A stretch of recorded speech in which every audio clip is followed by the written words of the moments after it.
ഈ വിഷയത്തിൽ പ്രതികരിക്കാൻ സിറോ മലബാർ സഭയുടെ ഔദ്യോഗിക വക്താവ് ഫാദർ ജിമ്മി പൂച്ചക്കാട്ടിൽ, രൂപതയ്ക്കെതിരെ മാനന്തവാടിയിൽ പരാതി നൽകിയ KS തോമസ്, സഭാ വിമർശകയായ സിസ്റ്റർ ജസ്മി എന്നിവരാണ്. ആദ്യം ഫാദർ ജിമ്മി പൂച്ചക്കാട്ടിൽ, ഫാദർ തേരകത്തെ PRO സ്ഥാനത്ത് നിന്ന് നീക്കം ചെയ്യുന്നതിന് കാരണമായി ഇന്നത്തെ വാർത്താക്കുറിപ്പിൽ പറയുന്ന ഏക കാര്യം ഈ CWCയുടെ ചെയർമാൻ സ്ഥാനത്ത് നിന്ന് അധ്യക്ഷ സ്ഥാനത്ത് നിന്ന് അദ്ദേഹത്തെ മാറ്റാൻ സർക്കാർ തീരുമാനിച്ച സാഹചര്യം മാത്രമാണ്.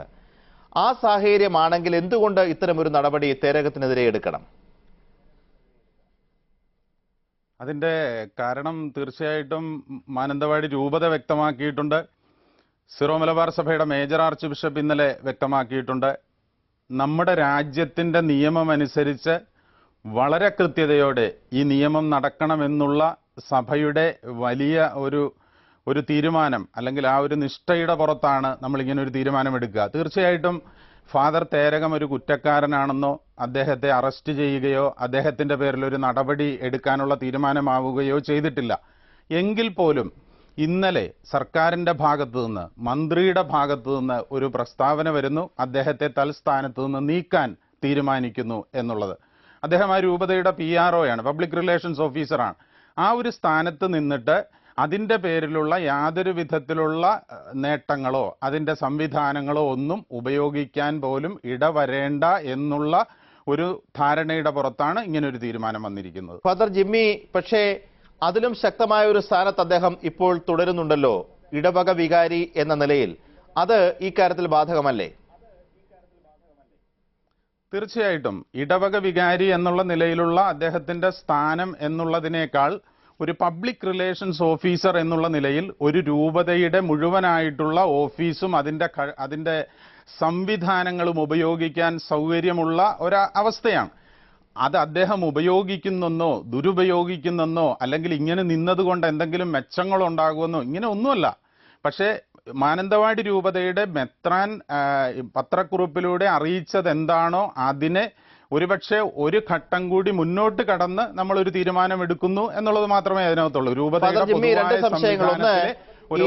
ബത്തേരിയിലെ ദത്തെടുക്കൽ കേന്ദ്രത്തിന്റെ വാർത്താക്കുറിപ്പിൽ CWCക്കെതിരെ ഉന്നയിക്കുന്നത് ഗുരുതരമായ ആരോപണങ്ങളാണ്. അതായത് ഈ കുട്ടിയെ അവിടെ എത്തിച്ചപ്പോൾ തന്നെ ഈ CWCയുടെ അംഗത്തെയും സമിതിയെയും അറിയിച്ചിരുന്നു. അന്വേഷണ സംഘം വരുന്നതിന് തൊട്ടു മുമ്പ് 9:31 ഒരു ഇമെയിൽ സന്ദേശത്തിലൂടെ മാത്രം വിശദീകരണം ചോദിച്ചുകൊണ്ട് ഈ ദത്തെടുക്കൽ കേന്ദ്രത്തെ അപകീർത്തിപ്പെടുത്താൻ വേണ്ടിയുള്ള ബോധപൂർവമായ ശ്രമം നടത്തി എന്നാണ് ഈ സ്ഥാപനം ആരോപിക്കുന്നത്. അങ്ങനെയാണെങ്കിൽ ഈ വിവാദത്തിൽ ഒരു കുറ്റകരമായ ഗൂഢാലോചന CWC, അതായത് തേരകം അധ്യക്ഷനായിട്ടുള്ള സമിതി ചെയ്തിട്ടുണ്ട്. രണ്ട് പ്രശ്നങ്ങളാണ് ഇവിടെ. ഒന്ന്, ഈ സ്ഥാപനം ആരോപിക്കുന്നത് പോലെയാണെങ്കിൽ കുറ്റകരമായ ഗൂഢാലോചന. രണ്ട്, ജുഡീഷ്യൽ അധികാരത്തോടുകൂടി ഇത്തരം ഇരകൾക്ക് നീതി വാങ്ങിക്കൊടുക്കേണ്ട ഒരു സ്ഥാപനത്തെ നയിക്കുന്ന വ്യക്തിയാണ് ഇത് അട്ടിമറിക്കാൻ വേണ്ടി കൂട്ടുനിന്നത്.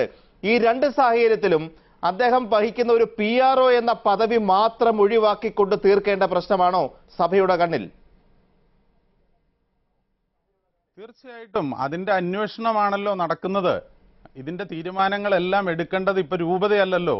രൂപതയും സഭയും പറഞ്ഞിരിക്കുന്നത് സർക്കാർ നടത്തുന്ന അന്വേഷണങ്ങളോട് കൃത്യതയോടെ സഹകരിക്കും എന്ന് തന്നെയാണ്. ഇപ്പോൾ അങ്ങ് പറഞ്ഞ എല്ലാ കാര്യങ്ങളും അന്വേഷണത്തിന്റെ ഭാഗമാണ്, അന്വേഷിച്ചുകൊണ്ടിരിക്കുന്നതാണ്. ഇതിന്റെ തന്നെ മുഴുവനായ സത്യാവസ്ഥകൾ നമ്മൾ അറിഞ്ഞിട്ടില്ല.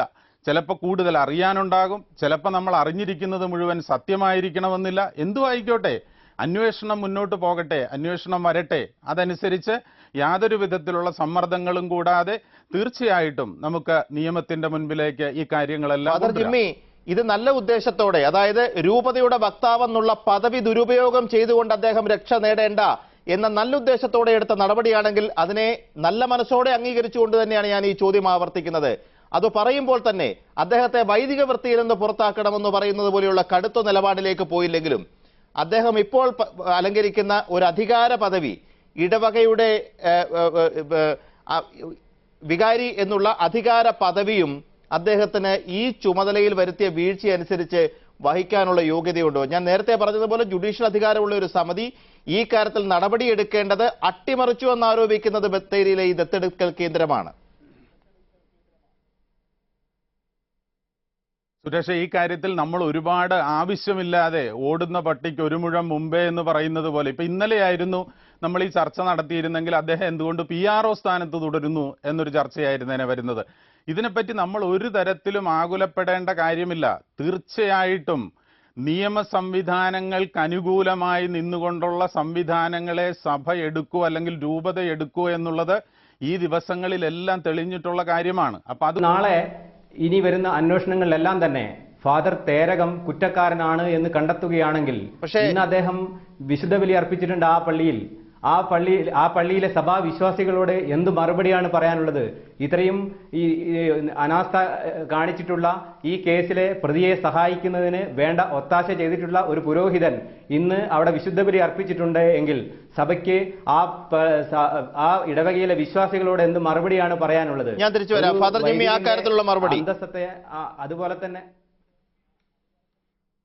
തീർച്ചയായിട്ടും. കാരണം ഞാൻ മുമ്പ് പറഞ്ഞതാണ്, ഇതിനെപ്പറ്റിയുള്ള വിശദമായ കാര്യങ്ങൾ പറഞ്ഞതാണ്. കാരണം ഇതുമായി ബന്ധപ്പെട്ട് ഇപ്പോഴും ഫാദർ തേരകത്തിനെതിരെ കൃത്യമായിട്ട് ഒരു കുറ്റപത്രമോ അല്ലെങ്കിൽ അതുപോലുള്ള അന്വേഷണങ്ങളോ കാര്യങ്ങളോ ഒന്നും വന്നിട്ടില്ല.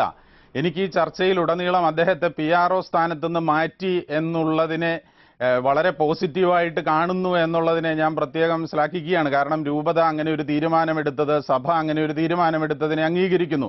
ഇപ്പോഴത്തെ നമ്മുടെ പ്രശ്നം അദ്ദേഹം വികാരിയായി തുടരുന്നു എന്നുള്ളതാണ്. നമുക്കറിയാലോ, നമ്മുടെ നിയമത്തിന്റെ വെളിച്ചത്തിൽ നിന്നുകൊണ്ട് തന്നെ ഒന്ന് ആലോചിച്ച് നോക്കിയേ. അതിന്റെ കാര്യങ്ങളിലേക്ക് കടക്കട്ടെ, അതിന്റെ കാര്യങ്ങളിലേക്ക് വരട്ടെ, എന്നിട്ട് നമുക്ക് ചർച്ച ചെയ്യാം. നമുക്ക് വേണേൽ 2 ദിവസം കഴിയുമ്പോൾ വീണ്ടും ഇതിന്റെ ചർച്ച നടത്താം. അന്ന് സഭ ഏത് ഭാഗത്താണ് ഇതിന്റെ ആളുടെ കൂടെ നിന്നത് അല്ലെങ്കിൽ പാർഷ്യലായിട്ട് പ്രവർത്തിച്ചത് എന്നുള്ളതിനെ പറ്റിയെല്ലാം നമുക്ക് കാണാമല്ലോ. ഫാദർ ജിമ്മി, ഈ പ്രസ്താവനയിൽ തന്നെ മാനന്തവാടി രൂപത മെത്രാൻ പറയുന്ന ഒരു കാര്യമുണ്ട്. കൂടുതൽ പേർക്ക് പങ്കുണ്ടെങ്കിൽ ആ കാര്യവും അന്വേഷിക്കണം. ഒരു തരത്തിലും കുറ്റവാളികളെ സംരക്ഷിക്കുന്ന നിലപാട് സഭ എടുക്കില്ല. അവരെ പുറത്തു കൊണ്ടുവരുന്നതിൽ മുൻകൈ എടുക്കുമെന്ന്. അതുകൊണ്ടാണ് ചോദിക്കുന്നത്, എന്തെങ്കിലും മാർഗമുണ്ടെങ്കിൽ അദ്ദേഹത്തെ സംരക്ഷിക്കാനുള്ള നിലപാടാണോ സ്വീകരിക്കേണ്ടത്? പക്ഷേ ജുഡീഷ്യൽ അധികാരമുള്ള ഒരു സമിതി ഗുരുതരമായ വീഴ്ച വരുത്തിയത് ഗൂഢാലോചനയായി ഈ ദത്തെടുക്കൽ കേന്ദ്രം അടക്കമുള്ളവ കാണുകയും സർക്കാർ ഇക്കാര്യം ബോധ്യപ്പെട്ടുകൊണ്ട് അദ്ദേഹത്തെ തലസ്ഥാനത്ത് നിന്ന് നീക്കുകയും ചെയ്തതിന് ശേഷവും ഇവിടെ നേരത്തെ ശ്രീ തോമസ് പറഞ്ഞതുപോലെ ദിവ്യബലി അർപ്പിച്ചുകൊണ്ട് ഒരു ഇടവക വികാരി എന്നുള്ള പദവിയിൽ അദ്ദേഹം തുടരാൻ പരമാവധി സഭ ശ്രമിക്കുകയുമാണോ വേണ്ടത് എന്ന് മാത്രം. തീർച്ചയായിട്ടും അദ്ദേഹത്തിന്റെ കുറ്റം തെളിയിക്കപ്പെടുകയോ അദ്ദേഹം അതുമായിട്ട് ബന്ധപ്പെട്ട കാര്യങ്ങളിൽ എന്തെങ്കിലും ഗൂഢാലോചനയോ കാര്യങ്ങളോ ഉണ്ട് എന്ന് പറയുകയാണെങ്കിൽ അദ്ദേഹത്തെ നിയമത്തിന്റെ വഴിയിലൂടെ നമ്മുടെ ഭാരതത്തിന്റെ നിയമത്തിന് അടിസ്ഥാനമായിട്ട് മുന്നോട്ട് കൊണ്ടുവരുന്നതിന് തടസ്സമുണ്ടാവില്ല എന്ന് ഒരു സഭയുടെ വക്താവ് എന്നുള്ള നിലയിൽ വളരെ ഔദ്യോഗികമായിട്ട് സുരേഷ് ഞാൻ പറയുകയാണ്. ശരി, ഇതിനകത്ത് മറ്റ് യാതൊരു ലക്ഷ്യങ്ങളും നമ്മൾ പറയേണ്ട കാര്യമില്ല. ശരി. അപ്പോ ഇപ്പൊ ഒളിപ്പിച്ച് താമസിപ്പിച്ചതും ഒരുപക്ഷെ അവർക്ക് കീഴടങ്ങാനോ മുന്നോട്ട് വരാനോ അവർ തയ്യാറായിരിക്കും. പക്ഷെ ഇവർ സമ്മതിക്കില്ല. അങ്ങനെ ഒരു ചട്ടക്കൂടിനുള്ളിലായിപ്പോയില്ലേ. അവിടെ നന്മ നടക്കുന്നുണ്ടെങ്കിൽ നമുക്ക് വിരോധമില്ല. അവിടെ തിന്മകൾ ഇങ്ങനെ അഴിഞ്ഞാടുമ്പോൾ അതാണ് നമ്മുടെ ദുഃഖം. ഓക്കെ, ഫാദർ ജിമ്മി, പോലീസ് പ്രതി ചേർക്കപ്പെട്ടിരിക്കുന്ന ഈ ഞാൻ നേരത്തെ മേൽ പറഞ്ഞ വ്യക്തികൾക്ക് സഭയുടെ സംരക്ഷണം അല്ലെങ്കിൽ സഭാ സ്ഥാപനങ്ങളുടെ സംരക്ഷണമില്ലാതെ ഒളിവിൽ കഴിയുക പ്രയാസമാണ് എന്നാണ് ഇപ്പോൾ പറഞ്ഞ നിരീക്ഷണം. അതിനോടുള്ള പ്രതികരണം? സഭയുടെ ഭാഗത്തു നിന്ന് യാതൊരു വിധത്തിലുള്ള സംരക്ഷണവും ഇല്ലെന്ന് ഞാൻ പറഞ്ഞു. ഞാൻ ഏഷ്യാനെറ്റ് വാർത്ത കണ്ടതിന്റെ വെളിച്ചത്തിൽ തന്നെ ഞാൻ പറയാം. ഞാൻ ഇന്ന് ആ വാർത്തയിൽ കണ്ടത്, അതിനേക്കാൾ എനിക്ക് പരിമിതമായ അറിവേ ഈ കാര്യത്തിലുള്ളൂ. പക്ഷേ ഞാൻ വാർത്ത കണ്ടതിന്റെ വെളിച്ചത്തിൽ ഈ സിസ്റ്റർമാർ എവിടെയാണ് എവിടെയാണ് അവർ ആശുപത്രി ചികിത്സയിലാണെന്നോ അതോ മറ്റൊരാൾ ധ്യാനത്തിലാണെന്നോ ഒക്കെ പറഞ്ഞെന്നാണ് ഞാൻ ഈ വാർത്തയിൽ തന്നെ കണ്ടത്. ഒപ്പം തന്നെ ഇനി അവരങ്ങനെ ആയിരിക്കുന്നു, അവരൊരു മുൻകൂർ ജാമ്യത്തിന് ശ്രമിക്കുന്നു. അത് നമ്മൾ ഈ ന്യൂസ് അവർ സ്റ്റാർട്ട് ചെയ്തപ്പോൾ തന്നെ നമ്മൾ പറഞ്ഞ വാർത്തയാണ്. അവർ ഒരു ഇതിന് ശ്രമിക്കുന്നു. ഓക്കെ, അവർക്കൊരു മുൻകൂർ ജാമ്യത്തിന് ശ്രമിക്കാം. അവർക്ക് ഒരു ഈ ഭാരതത്തിന്റെ പൗരന്മാരെന്നുള്ള നിലയിൽ അവർക്ക് അതിനുള്ള അവകാശമുണ്ടെങ്കിൽ അത് ചെയ്യുക. ഇത് അവര് സഭയിലെ അംഗങ്ങളായി പോയി എന്നുള്ളത് കൊണ്ട് ഭാരതത്തിന്റെ നിയമത്തിന്റെ പരിരക്ഷ കിട്ടരുത് എന്ന് നമ്മൾ പറയരുത് ഒരിക്കലും. ഇന്നിപ്പോ പറഞ്ഞു പോകുന്നത് അങ്ങനെയാണ്. എനിക്കറിയത്തില്ല എന്താണ് അവർ ശ്രമിക്കുക.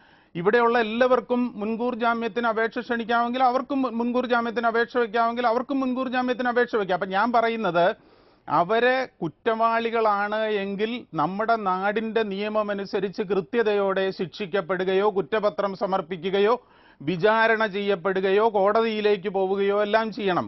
ഒപ്പം തന്നെ ഇന്ത്യയുടെ പൗരന്മാരെന്നുള്ള നിലയിൽ അവർക്ക് കിട്ടേണ്ട എല്ലാ സംവിധാനങ്ങളും ലഭിക്കാൻ അവർക്ക് ന്യായമായ അവകാശമുണ്ട്. അതില്ല എന്ന് നമ്മൾ പറയുകയും ചെയ്യരുത് എന്നാണ് എനിക്ക് പറയാനുള്ളത്. ഫാദർ ജിമ്മി അത് അംഗീകരിക്കുന്നു. പക്ഷേ ഈ കേസിൽ ഒരു കാര്യം മാത്രം ഞാൻ താങ്കളുടെ ശ്രദ്ധയിൽപ്പെടുത്തുകയാണ്. സഭ തന്നെ തുറന്ന് സംബന്ധിച്ചൊരു കാര്യമുണ്ട്. കാരണം ഇത് സഭയുടെ തന്നെ മനസാക്ഷിക്ക് വലിയ മുറിവേൽപ്പിച്ച ഒരു സംഭവമാണ്. കഴിഞ്ഞ ദിവസം കർദിനാൾ മാർ ആലഞ്ചേരി പിതാവ് പറഞ്ഞതും അതേ വാക്കുകൾ തന്നെയാണ്.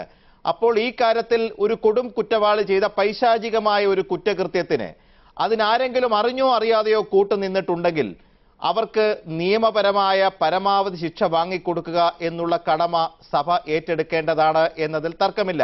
മുൻകൂർ ജാമ്യം തേടുന്നത് നിയമപരമായി തെറ്റാണ് എന്ന് പറയുന്നില്ല. പക്ഷേ ഇപ്പോൾ JJ ആക്ടും പോക്സോയും ഒക്കെ ചുമത്തിയിട്ടുള്ള ഈ കേസിൽ കുറ്റകരമായ ഗൂഢാലോചന നടന്നിട്ടുണ്ടോ എന്നിവരെ കസ്റ്റഡിയിലെടുത്ത് ഇവരോട് ചോദ്യം ചെയ്ത് വിവരങ്ങൾ മനസ്സിലാക്കാൻ അന്വേഷണ സംഘം ശ്രമിക്കുമ്പോൾ അവരുടെ കണ്ണുവെട്ടിച്ചു മാറി നിൽക്കുകയോ മാറ്റി നിർത്തുകയോ ചെയ്ത ശേഷം കോടതി വഴി മുൻകൂർ ജാമ്യം തേടി നിയമ നടപടിയുമായി മുന്നോട്ട് പോകാമെന്ന് പറയുന്നതുമായി താരതമ്യം ചെയ്യുമ്പോഴാണ് ഞാൻ നേരത്തെ പറഞ്ഞ കാര്യം മറക്കരുത് എന്ന് ഓർമ്മിപ്പിക്കുന്നത്.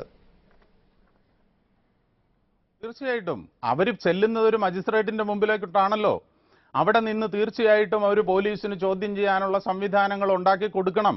നിയമപരമായി ഞാൻ പറഞ്ഞില്ലേ, സുരേഷ് പറഞ്ഞത് ഞാൻ വീണ്ടും ആവർത്തിക്കുകയാണ്. ഇന്നലെ കർദിനാൾ ആലഞ്ചേരി സീറോ മലബാർ സഭയുടെ മേജർ ആർച്ച് ബിഷപ്പ് പറഞ്ഞ 3-4 കാര്യങ്ങൾ, ഇത് വളരെ ഖേദകരമായ ഒരു സംഗതിയാണ്. ഇത് വളരെ വലിയൊരു തെറ്റാണ് ഈ സംഭവിച്ചത്. അതുകൊണ്ട് തന്നെ നിയമത്തിനനുസൃതമായിട്ടുള്ള ഏത് നടപടിയും അതിലേക്ക് കടന്നു പോകണം. അത് തന്നെയാണ് പറയുന്നത്. അത്തരത്തിലുള്ള യാതൊരു വിധത്തിലുള്ള പ്രശ്നങ്ങൾക്കും സഭ കൂട്ടുനിൽക്കുകയോ അതുമായിട്ട് ബന്ധപ്പെടുകയോ ചെയ്യുന്ന പ്രശ്നമില്ല. എന്നാൽ ഒരു റോബിൻ അല്ലെങ്കിൽ ഒരു ഫാദർ തേരകം, ഈ പറഞ്ഞ 5 സിസ്റ്റേഴ്സ് മാത്രമല്ല സഭയിലുള്ള സന്യസ്തരും വൈദികരും. നമ്മളെ വൈദികരുടെ ഇന്ന് ശരിക്കും സത്യസന്ധമായി പറയുകയാണെങ്കിൽ ആത്മാർത്ഥമായി ഈ വൈദിക വൃത്തിയെ ജീവിതചര്യയായി ജീവിതത്തോട് ചേർത്ത് പിടിച്ചിട്ടുള്ള നിരവധി വൈദികരുണ്ട് നമ്മുടെ സമൂഹത്തിൽ, നമ്മുടെ രൂപതയിൽ.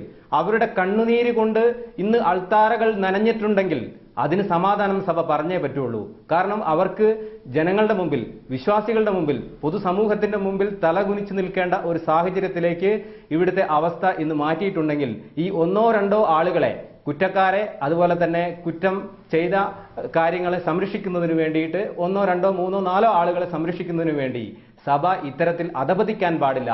സഭ ചെയ്യേണ്ടത് ഇത്തരം കുറ്റവാളികളെ നിയമത്തിന്റെ മുമ്പിൽ കൊണ്ടുവരികയും മേലിൽ ഒരു റോബിനും ഇനി ഈ നമ്മുടെ സഭയിൽ ഉണ്ടായിക്കൂടാ എന്നൊരു തീരുമാനമെടുക്കാൻ സഭയ്ക്ക് തയ്യാറുണ്ട് എങ്കിൽ ഈ കുറ്റവാളികൾ മുഴുവൻ നിയമത്തിന്റെ മുമ്പിൽ വരട്ടെ. ഇദ്ദേഹം അടിക്കടി ഇങ്ങനെ വിദേശത്ത് പോകുന്നത് സഭയുടെ പ്രവർത്തനങ്ങൾക്കല്ല, മറിച്ച് സ്വകാര്യ ആവശ്യത്തിനാണെന്നും ആ സ്വകാര്യം ആവശ്യമെന്നുള്ളത് കാനഡയിലടക്കം അദ്ദേഹത്തിന്റെ ബിനാമി സ്വത്തുക്കൾ നിക്ഷേപിച്ചിട്ടുള്ള കൃഷിയിടങ്ങളും തക്കാളിത്തോട്ടങ്ങളും ഒക്കെ നോക്കാനാണ് എന്നും അദ്ദേഹത്തിന്റെ വിമർശകർ കഴിഞ്ഞ ദിവസങ്ങളിൽ മാധ്യമങ്ങളിലൂടെ പരസ്യമായി ഉന്നയിച്ചിരുന്നു. അതുകൊണ്ടാണ് ഞാൻ ചോദിച്ചത്, ഇദ്ദേഹം ഇടയ്ക്കിടയ്ക്ക് അങ്ങനെ. കാരണം എന്താന്ന് വെച്ചാലേ ഇതെല്ലാം നമ്മുടെ പാസ്പോർട്ടിനകത്ത് സീലുണ്ട്. അദ്ദേഹം എത്ര പ്രാവശ്യം പോയിട്ടുണ്ട്, എവിടെയാണ് പോയത്, ആരാണ് അദ്ദേഹത്തെ സ്വീകരിച്ചത്, ആരാണ് അവിടെ അദ്ദേഹത്തിന്റെ സ്പോൺസർ ആയിരുന്നത്, ഇതെല്ലാം റെക്കോർഡിക്കലാണ്. അല്ലാതെ നമ്മൾ അങ്ങനെ ഒരുപാട് ഊഹിച്ചെടുക്കേണ്ട കാര്യങ്ങളൊന്നുമല്ല. അതെല്ലാം കാര്യങ്ങൾ കൃത്യമായിട്ട് വന്നോളൂ. അത് ഫാദർ ജിമ്മി റിലീജിയസ് പർപ്പസിലാണോ അതോ പേഴ്സണൽ വിസിറ്റ് ആണോ എന്നതിനപ്പുറം എന്ത് വ്യത്യാസമാണ് എമിഗ്രേഷൻ പാസ്പോർട്ടിൽ വരാൻ സാധ്യത? പിന്നെ ആര് സ്പോൺസർ ചെയ്തു എന്നത് വ്യക്തമാകും. പക്ഷെ ചെന്ന് കഴിഞ്ഞ് അദ്ദേഹം അവിടെ എന്ത് ചെയ്യുന്നു എന്ന് സ്പോൺസർ എനിക്കോ താങ്കൾക്കോ അല്ലെങ്കിൽ ഇമിഗ്രേഷനോ അറിയണമെന്നില്ല. ആര് സ്പോൺസർ ചെയ്തു എന്നുള്ളത് വ്യക്തമാണ്. എന്നൊക്കെ നമ്മുടെ ഇന്ത്യയിലെ ഒരു എയർപോർട്ടിൽ നിന്ന് പുറത്തേക്ക് പോയിട്ടുണ്ട് എന്നുള്ളത് വ്യക്തമാണ്. ഏത് എയർപോർട്ടിൽ ഈ ഒരു ഇന്ത്യൻ പൗരൻ എത്തിയിട്ടുണ്ട് എന്നുള്ളത് വ്യക്തമാണ്. അവിടെ ചെന്ന് കഴിഞ്ഞപ്പോൾ ഏത് സ്ഥലത്തേക്കാണ് അദ്ദേഹം പോയത് എന്നുള്ളത് വ്യക്തമാണ്. ഈ പോയപ്പോഴെല്ലാം എപ്പോഴാണ് അദ്ദേഹം തിരിച്ചു വന്നത് എന്നത് വ്യക്തമാണ്. ഇതിൽ കൂടുതലൊക്കെ എന്താണ് ഒരാളെ പറ്റി നമ്മൾ വ്യക്തമാക്കാൻ? ഈ ചോദ്യം കണക്ട് ചെയ്ത് ചോദിക്കുന്നത്, ഇത്രയും പൈശാചികമായ ഒരു പ്രവൃത്തി ചെയ്തതിന് ശേഷം ആ കുടുംബത്തെ, ആ കുട്ടിയുടെ പ്രായപൂർത്തിയാകാത്ത കുട്ടിക്കുണ്ടായ കുഞ്ഞിന്റെ പിതൃത്വം അതിന്റെ പിതാവിൽ അടിച്ചേൽപ്പിക്കാനും സമ്മർദ്ദം ചെലുത്താനും രഹസ്യമാക്കി വെക്കാനും ഒക്കെ ഇദ്ദേഹത്തിന് അത്രമാത്രം ശക്തനാണോ, അത്രമാത്രം സമ്പത്ത് ഇനി വാഗ്ദാനം ചെയ്തിട്ടുണ്ടെങ്കിൽ അദ്ദേഹത്തിന് ഉണ്ടാകുമോ എന്നൊക്കെയുള്ള സംശയങ്ങളിൽ കണക്റ്റഡ് ആയിട്ടാണ് ഈ ചോദ്യങ്ങൾ ഞാൻ ഉന്നയിച്ചത്. തീർച്ചയായിട്ടും അങ്ങനെ ഉണ്ടാകാം. അതെ, ഞാൻ പറയണം, നമ്മൾ രണ്ടുപേരും സംശയമുള്ളവരാണ് ആ കാര്യത്തിൽ. കാരണം എനിക്കും ഇദ്ദേഹത്തെ അറിവുള്ളതല്ല. അപ്പൊ പോലീസിന്റെ അന്വേഷണത്തിൽ എനിക്ക് തോന്നുന്നു സുരേഷ്, ഇപ്പൊ തന്നെ പോലീസിന് ഈ കാര്യങ്ങളൊക്കെ അറിയാം. നമ്മൾ ഈ ചർച്ച ചെയ്യുമ്പോൾ തന്നെ അവർക്ക് കൃത്യമായ കാര്യങ്ങളെല്ലാം അറിയാം. നിയമത്തിന്റെ വഴിയിലൂടെ അത് വരട്ടെ, നമുക്കപ്പോൾ കാണാമല്ലോ. ഒരു കാര്യം കൂടി, നേരത്തെ താങ്കൾ പറഞ്ഞു, ഇന്നത്തെ ഈ പ്രസ്താവനയിലും രൂപത പറയുന്നുണ്ട്, മാർപ്പാപ്പ പറഞ്ഞതുപോലെ ബാലപീഡകർക്കെതിരെ ശക്തമായ നിലപാടെടുക്കുന്ന സഭ തന്നെയാണ് കത്തോലിക്ക സഭ അല്ലെങ്കിൽ രൂപത എന്നുള്ളത്. പക്ഷേ 1998 ഡിപ്പോൾ സ്കൂളിൽ സമാനമായ ഒരു സംഭവം, അതായത് പ്രായപൂർത്തിയാകാത്ത ഒരു പെൺകുട്ടിയോട് മാനഭംഗപ്പെടുത്തിയ സംഭവത്തിൽ അദ്ദേഹത്തെ അവിടെ നിന്ന് സസ്പെൻഡ് ചെയ്തുവെന്നും ആ സ്ഥലത്ത് നിന്ന് കടത്തിയെന്നും, പക്ഷേ പിന്നീട് അദ്ദേഹം സ്കൂൾ മാനേജർ പദവിയിൽ നിന്ന് കോർപ്പറേറ്റ് മാനേജർ പദവിയിലേക്ക്, അതായത് ഈ കുറ്റം ചെയ്ത വ്യക്തി പിന്നീട് സഭയിൽ കൂടുതൽ ശക്തനായി മാറി എന്നും ആരോപണമുണ്ട്. ഒരു തെറ്റ് അദ്ദേഹത്തിന്റെ പേരിൽ നേരത്തെ കണ്ടെത്തിയിരുന്നുവെങ്കിൽ, മാതൃകാപരമായ തിരുത്തൽ ഉണ്ടായിരുന്നുവെങ്കിൽ ഒരു കൊടും കുറ്റവാളിയായി റോബിൻ മാറില്ല എന്നുള്ള നിരീക്ഷണത്തോട് താങ്കൾ പ്രതികരിക്കുമോ? തീർച്ചയായിട്ടും. കാരണം അങ്ങനെ ഈ പറഞ്ഞ കാര്യങ്ങളെല്ലാം ശരിയാണോ? ഇങ്ങനെയുള്ള കാര്യങ്ങൾ സംഭവിച്ചിട്ടുണ്ടോ? അതിനെതിരെ പരാതി വന്നിട്ടുണ്ടോ? ആ പരാതിയുടെ നേരെ ആക്ഷൻ എടുത്തിട്ടുണ്ടോ? ഇങ്ങനെയുള്ള ഒരുപാട് ഹൈപ്പോത്തറ്റിക്കൽ ക്വസ്റ്റ്യൻസ് ഉണ്ട്. ഒരുപക്ഷെ നമ്മൾ അന്വേഷിച്ചാൽ ഉത്തരം കിട്ടുന്ന കാര്യങ്ങളായിരിക്കും. അങ്ങനെ ഉള്ള ഒരാളെയും സംരക്ഷിക്കില്ല എന്നാണ് ഇന്നലെ ഞങ്ങളുടെ മേജർ ആർച്ച് ബിഷപ്പ് ആലഞ്ചേരി പിതാവ് പറഞ്ഞ അവസാനത്തെ കാര്യം അതാണ്. ഇനിയും സംരക്ഷിക്കില്ല എന്ന് പറയാം, പക്ഷെ അദ്ദേഹത്തിന് നേരത്തെ സംരക്ഷണം കിട്ടിയിരുന്നോ എന്നുള്ള സംശയമാണ്. കൂടുതൽ ഉന്നത പദവികളിലേക്ക് സഭയുടെ കീഴിലുള്ള സ്ഥാപനങ്ങളുടെ മേലധികാരിയായൊക്കെ അദ്ദേഹം വാഴ്ത്തപ്പെട്ട് പോയിട്ടുണ്ടെങ്കിൽ, ഈ തെറ്റ് ചെയ്ത വ്യക്തിയാണെങ്കിൽ അത് സംരക്ഷണമല്ലേ എന്നാണ് ചോദ്യം. തീർച്ചയായിട്ടും ചെയ്ത വ്യക്തിയാണെങ്കിൽ, അതാണ് ഈ ഫസ്റ്റ് പ്രെമിസ്, നമുക്കത് പ്രൂവ് ചെയ്യാൻ സാധിക്കുന്നില്ല. കാരണം അതിന്റെ തെളിവുകൾ വന്നോട്ടെ, അപ്പൊ നമുക്കറിയാൻ പറ്റും. അതുകൊണ്ടാണ് ഞാൻ പറഞ്ഞത്, ഒരാൾക്ക് മാത്രമല്ല സഭയിലുള്ള എല്ലാ സ്ഥലത്തും ഇത്തരത്തിലുള്ള കാര്യങ്ങൾ ഉണ്ടാകാതിരിക്കാൻ ഇതിനു മുൻപും ജാഗ്രതയുണ്ടായിട്ടുണ്ട്, ഇനി കൂടുതലായിട്ട് ജാഗ്രതയുണ്ടാകും എന്ന് ഇന്നലെ കർദിനാൾ ജോർജ് ആലഞ്ചേരി പിതാവ് പറഞ്ഞത്. അതുകൊണ്ടാണ് കെ എസ് തോമസ്, ഈ 1998 ഡിപ്പോൾ സ്കൂളിൽ നിന്ന് സമാനമായ ഒരു സംഭവത്തിൽ ഇദ്ദേഹത്തിന് സ്ഥാനചലനം നൽകി എന്നുള്ളത് സ്ഥിരീകരിക്കാൻ ഇപ്പോൾ സഭയുടെ വക്താവായ ഫാദർ ജിമ്മി തയ്യാറാകുന്നില്ല. അങ്ങനെ ഉണ്ടെങ്കിൽ ആ കാര്യം പരിശോധിക്കണമെന്നാണ് പറയുന്നത്. ഇതടക്കം വിശ്വാസികൾ പലതവണ രൂപതയ്ക്ക് പരാതി നൽകിയെങ്കിലും സഭ വിശ്വാസികൾക്കൊപ്പമല്ല, ഫാദർ റോബിനൊപ്പമാണ് നിന്നതെന്ന് കഴിഞ്ഞ ദിവസങ്ങളിലൊക്കെ താങ്കൾ പരസ്യമായി തന്നെ പ്രതികരിക്കുന്നുണ്ടായിരുന്നു. രേഖാമൂലം അദ്ദേഹത്തിനെതിരെ പരാതി നൽകിയിട്ടും നടപടിയെടുക്കാത്ത സാഹചര്യമുണ്ടോ? ഈ 98 സംഭവത്തെ സഭ സ്ഥിരീകരിക്കാൻ കഴിയാത്തത് എന്തുകൊണ്ടാണ്? തീർച്ചയായിട്ടും ഒരു പുരോഹിതനെതിരെ ആരെങ്കിലും ഒരു പരാതി നൽകിയാൽ, ഇപ്പം നമ്മൾ ആ പരാതി അങ്ങനെ നൽകിയെന്ന് പറഞ്ഞു കഴിഞ്ഞാൽ അവിടെ അതിൻ്റെ കടലാസോ രേഖകളോ ഒന്നും കാണില്ല. അങ്ങനെ ഒരു പരാതി കിട്ടിയിട്ടില്ല എന്ന് പറയും, ഒതുക്കുകയാണ് ചെയ്യുന്നത്. ഇവിടെ ഫാദർ ജിമ്മി പറഞ്ഞു ഇവിടെ വളരെ ഇതിനു മുൻപും ജാഗ്രത പുലർത്തിയിട്ടുണ്ട് എന്ന്. റോബിൻ്റെ കാര്യത്തിൽ അത്തരത്തിലുള്ള ഒരു ജാഗ്രതയും സഭ പുലർത്തിയതായിട്ട് കാണുന്നില്ല. കാരണം ധാരാളം പരാതികൾ ഫാദർ റോബിനെതിരെ ഇതിനു മുൻപ് ഉണ്ടായിട്ടുണ്ട്. ഇൻഫാമിൻ്റെ ഡയറക്ടറായിരുന്ന സമയത്ത് അദ്ദേഹത്തിനെതിരെ ധാരാളം പരാതികൾ കൊടുത്തതായിട്ട് ഈ സംഭവങ്ങൾക്ക് ശേഷം പല വിശ്വാസികളും എന്നെ വിളിച്ച് സംസാരിച്ചിട്ടുണ്ട്. അതുപോലെ തന്നെ രൂപതയുടെ കോർപ്പറേറ്റ് മാനേജറായിരുന്ന സമയത്ത് അദ്ദേഹത്തിൻ്റെ ചില ഇടപെടലുകൾ, അദ്ദേഹത്തിൻ്റെ ചില കാര്യങ്ങളെല്ലാം ശരിയല്ല, പ്രവർത്തനം ശരിയല്ല എന്ന് കാണിച്ച് പല പ്രസംഗങ്ങളിലും മേരിമാത കോളേജിലെ ഒരു അധ്യാപകനായിരുന്ന ഫാദർ ഫ്രാൻസിസ് പല പ്രസംഗങ്ങളിലും പറഞ്ഞതായിട്ട് അവിടുത്തെ കുട്ടികൾ ഇന്ന് ഓർക്കുന്നുണ്ട്. അന്ന് ഈ ഫാദർ ഇദ്ദേഹത്തിനെതിരെ ഈ രീതിയിൽ പറയുമ്പോൾ അദ്ദേഹത്തെ നമ്മുടെ ബിഷപ്പിന് ഒരു ഊമക്കത്ത് കിട്ടി. ഈ കോർപ്പറേറ്റ് മാനേജറെ കുറിച്ചും അവരുടെ പ്രവർത്തനങ്ങളെക്കുറിച്ചും ഒക്കെ തന്നെ ഒരു ഊമക്കത്ത് ലഭിച്ചതായിട്ട് ഇന്ന് ഈ ഫ്രാൻസിസ് അച്ഛൻ ഇന്ന് ജീവിച്ചിരിപ്പില്ല. അദ്ദേഹത്തിൻ്റെ ഇടവകയിലെ അദ്ദേഹത്തിൻ്റെ വളരെ അടുത്ത് സുഹൃത്തായിരുന്ന ഒരു വിശ്വാസി എന്നോട് ഇന്ന് പറഞ്ഞതാണ്. അപ്പോൾ ആ ഊമക്കത്തിൻ്റെ പേരിൽ അയച്ചത് ഫ്രാൻസിസ് അച്ഛനാണെന്ന് പറഞ്ഞ് അദ്ദേഹത്തെ മാനസികമായി പീഡിപ്പിക്കുന്ന ഒരു സാഹചര്യമാണ് ഉണ്ടായിട്ടുള്ളത്. ഇതൊക്കെ ചിലപ്പോൾ ശരിയായിരിക്കാം, പക്ഷെ ഞാൻ ചോദിക്കുന്നത് കേട്ടുകളുടെ അടിസ്ഥാനത്തിലുള്ള വിവരങ്ങളല്ല. രൂപതയ്ക്ക് ഫാദർ റോബിനെതിരെ രേഖാമൂലം പരാതി നൽകിയിട്ടും നീതി കിട്ടാത്ത സംഭവങ്ങൾ വ്യക്തമായ ബോധ്യത്തോടെ താങ്കൾക്ക് ഉന്നയിക്കാനുണ്ടോ? 98 ഈ സംഭവം കഴിഞ്ഞ ദിവസം ന്യൂസ് അവറിന്റെ തന്നെ ചർച്ചയിൽ ഒരു അധ്യാപിക പറഞ്ഞപ്പോഴാണ് ഇതിന്റെ വിശദാംശങ്ങൾ പുറത്തു വരുന്നത്. ഈ കാര്യം സ്ഥിരീകരിക്കാൻ എന്തെങ്കിലും തരത്തിലുള്ള ബോധ്യം താങ്കൾക്കുണ്ടോ? ഒരു രേഖയും നമ്മുടെ ആരുടെയും കയ്യിൽ ഉണ്ടാവില്ല. കാരണം നമ്മളൊരു പരാതി കൊടുത്താൽ ബിഷപ്പ് ഹൗസിൻ്റെ അടുത്ത് ചോദിച്ചു കഴിഞ്ഞാൽ എനിക്ക് അങ്ങനെ ഒരു പരാതി കിട്ടിയിട്ടില്ല എന്ന് പറഞ്ഞാൽ നമ്മളിപ്പോൾ അതിൻ്റെ ഒരു ഫോട്ടോസ്റ്റാറ്റോ അല്ലെങ്കിൽ ബിഷപ്പ് അതിനകത്ത് ഒരു പകർപ്പിനകത്ത് നമുക്ക് ഒപ്പിട്ടൊന്നും തരുന്നില്ലല്ലോ ഇങ്ങനെ ഒരു പരാതി കിട്ടിയിട്ടുണ്ടെന്ന്. ശരി ഫാദർ ജിമ്മി, ഇപ്പോൾ ഈ മാനന്തവാടി രൂപതയുടെ വക്താവ് സ്ഥാനത്ത് നിന്നാണ് ഫാദർ തേരകത്തെ മാറ്റിയിരിക്കുന്നത്. സർക്കാർ അദ്ദേഹത്തെ ഈ CWCയുടെ അധ്യക്ഷ സ്ഥാനത്ത് നിന്ന് മാറ്റിക്കൊണ്ടുള്ള ഉത്തരവ് നാളെ രാവിലെ തന്നെ പരസ്യപ്പെടുത്തുകയും ചെയ്യും. പക്ഷേ ലഭിക്കുന്ന സൂചന അനുസരിച്ച് പല നിയമവിദഗ്ധരുമായി സംസാരിക്കുമ്പോൾ മുൻകൂർ ജാമ്യം ഇനി ഫാദർ തേരകമോ അതല്ല എന്നുണ്ടെങ്കിൽ സിസ്റ്റർ ബെറ്റി ജോസോ ഒക്കെ തേടിക്കഴിഞ്ഞാലും കിട്ടാൻ സാധ്യത കുറവാണ് എന്ന നിയമപരമായ സാഹചര്യം നിലനിൽക്കുന്നുണ്ട്. കാരണം ഇത്തരം കേസുകളിൽ ഇരകളുടെ സംരക്ഷകരാകേണ്ടവർ തന്നെ ഈ കാര്യത്തിൽ വീഴ്ച വരുത്തുകയോ കുറ്റകരമായ ഗൂഢാലോചന നടത്തുകയോ ചെയ്തു എന്നുള്ള സൂചന.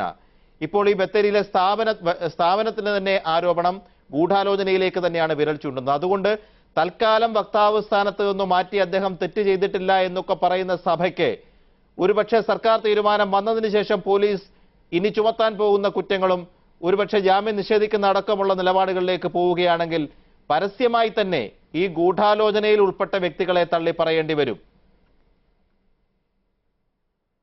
തീർച്ചയായിട്ടും അതാണല്ലോ നമ്മൾ ചർച്ച ചെയ്തുകൊണ്ടിരുന്ന കാര്യങ്ങൾ. കാരണം സുരേഷ് പറഞ്ഞ കാര്യങ്ങൾ അതിൻ്റെ നൈയാമികമായ വശങ്ങളാണ്. എനിക്ക് തോന്നുന്നു അതിനകത്ത് കാര്യമുണ്ടാകും. കാരണം ഈ ജുഡീഷ്യൽ പവർ മാറിക്കഴിയുമ്പോൾ ഇതിൻ്റെ ഗൂഢാലോചനയുമായിട്ട് ബന്ധപ്പെട്ടിട്ടുണ്ടെങ്കിൽ പോലീസിൻ്റെ അന്വേഷണത്തിൽ അത് കൂടുതൽ വ്യക്തമായി വരുമായിരിക്കും. തീർച്ചയായിട്ടും അങ്ങനെ അത് വ്യക്തമായിട്ട് വരണം. ആ സമയത്ത് അതിൻ്റെ എല്ലാ കാര്യങ്ങളോടും നമ്മൾ കൃത്യതയോടെ സഹകരിക്കുകയും ചെയ്യും. അപ്പോൾ അതെല്ലാം നിയമത്തിൻ്റെ വഴിയിലൂടെ കടന്നു പോകേണ്ട കാര്യങ്ങളാണ്. അവിടെ ഒരു തരത്തിലും അങ്ങനെ നിയമത്തിൻ്റെ വഴിയിലൂടെ പോകരുതെന്നോ അല്ലെങ്കിൽ അങ്ങനെയുള്ള കാര്യങ്ങളിൽ നമ്മൾ സഹകരിക്കില്ലെന്നോ ഒന്നും നമ്മൾ പറയുന്നില്ല. തീർച്ചയായിട്ടും അതിൻ്റെ നിയമപരമായ എല്ലാ മാർഗത്തിലൂടെയും അന്വേഷണത്തിൻ്റെ സംബന്ധമായ എല്ലാ വഴികളിലൂടെയും നമുക്കിതിന് പ്രത്യേകിച്ച് ഒളിച്ചു കളിക്കാനൊന്നുമില്ല. കാരണം ഇപ്പം ഞാൻ പറഞ്ഞല്ലോ, ഇപ്പം ഈ കഴിഞ്ഞ ഒരാഴ്ചയായിട്ട് ഇതുമായിട്ട് ബന്ധപ്പെട്ട് എന്തുമാത്രം ചർച്ചകൾ നമ്മളുടെ ഈ ചാനലിൽ ഉൾപ്പെടെ നടക്കുന്നുണ്ട്. ഞാൻ സഭയുടെ പബ്ലിക് റിലേഷൻസ് ഓഫീസർ വക്താവ് എന്നുള്ള നിലയിൽ ഒത്തിരി ചാനലുകൾ വിളിക്കുന്നുണ്ട്. എല്ലാ സ്ഥലത്തേക്കും നമ്മൾ എങ്ങോട്ടും ഒളിച്ചു പോകുന്നില്ല. നമ്മളെല്ലാ ചാനലിലേക്കും തീർച്ചയായും ഫാദർ ജിമ്മി കഴിഞ്ഞ കാലങ്ങളിൽ നിന്ന് വ്യത്യസ്തമായി കുറെ കൂടിയൊക്കെ വെളിച്ചം വീശുന്നുണ്ട് ഇത്തരം വസ്തുതകളിലേക്ക്. അതോടൊപ്പം നേരത്തെ ശ്രീ തോമസ് സൂചിപ്പിച്ചതുപോലെ ആയിരക്കണക്കിന് പതിനായിരക്കണക്കിന് വിശ്വാസികളും നല്ലവരായ സന്യാസി ശ്രേഷ്ഠരും ഒക്കെ കണ്ണിൽ എണ്ണയൊഴിച്ച് കാത്തു നിൽക്കുന്നുണ്ട് മാതൃകാപരമായ നിയമ നടപടി ഏത് ദിശയിലൂടെ പോകുന്നു എന്ന് ഉറപ്പിക്കാൻ വേണ്ടി. അങ്ങനെ ഉണ്ടാകുമെന്ന് പ്രതീക്ഷിക്കാം. വളരെയധികം നന്ദി ഫാദർ ജിമ്മി.